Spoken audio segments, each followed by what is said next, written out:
সেদিন এক রাজসভায় সবাই চুপ। বুক চেপে ধরে দাঁড়িয়ে এক নারী দ্রৌপদী প্রশ্ন করে, আমি কি দাসী? আমি কি রক্ষিত নই? আর সেই সভায় ছিল না কেউ যে তার গলায় সুর মেলায়।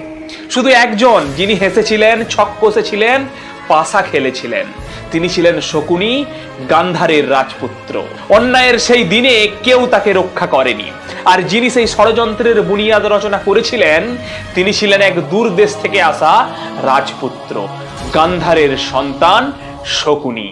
সে শুধু পাশা খেলেনি, সে সময়ের উপর খেলে দিয়েছিল তার প্রতিহিংসা। কিন্তু ইতিহাসে প্রতিহিংসা লিখে রাখা যায় না, সেখানে লেখা থাকে শুধুই কর্মফল। শকুনি কৌরবদের পাশে দাঁড়িয়ে ধর্মকে পদদলিত করেছিল, তার ছলনায় হারিয়েছিল সত্য, হারিয়েছিল ন্যায়।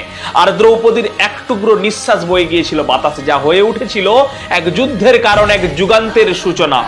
শকুনি মারা পড়েছিল তার আত্মজয়ের অহংকার নিয়ে, কিন্তু তার ভূমি, কিন্তু তার গর্বের দেশ গান্ধার, সেই যে আজকের আফগানিস্তান, সেও আজকে ফল ভুগছে। সেও আজকে চাপা পড়ে গিয়েছে সেই দীর্ঘ অভিশাপে। আজ সেখানেই শুধু স্তব্ধতা, শিশুরা খালি পেটে ঘুমোয়, নারীরা নিরাপত্তাহীন, আর ভাবনাগুলো দাঁড়িয়ে থাকে ভাঙা হাড়ের মতো। এ শুধু আধুনিক রাজনীতির ফল নয়, এ এক ইতিহাসের প্রতিধ্বনি, যেখানে এক সভায় এক নারীর অপমান হয়েছিল, আর তার নিঃশ্বাস ফিরে এসে সময়কে দেখিয়ে দিয়েছিল বদলে ফেলার সেই দায়িত্ব। শকুনির জন্মভূমি আজ তার অপরাধের উত্তরাধিকার বহন করছে।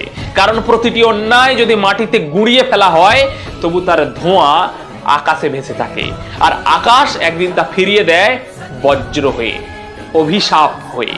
এই পৃথিবীতে সবচেয়ে ভয়ঙ্কর জিনিস যুদ্ধ নয়, দারিদ্রতাও নয়, সবচেয়ে ভয়ঙ্কর সেই নিঃশ্বাস যেটা অন্যায়ের পর চুপচাপ বাতাসে ছড়িয়ে পড়ে। কারণ একদিন, ঠিক একদিন, সেই নিঃশ্বাস সব শেষ করে দেবে। তাই আমি একটাই কথা বলবো, আজকে হিন্দুদের উপর যে অত্যাচার হচ্ছে, সেই অত্যাচারের নিঃশ্বাস, সেই কর্মফল একদিন ঠিক ফিরে আসবে। এই প্রকৃতি একদিন ঠিক ফিরিয়ে দেবে। আপনারা চিন্তা করবেন না, আপনারা সজাগ থাকুন, আপনারা ঐক্যবদ্ধ থাকুন, এটাই আপনাদের কাছে অনুরোধ। সকলকে অনেক অনেক ধন্যবাদ। জয় সনাতন।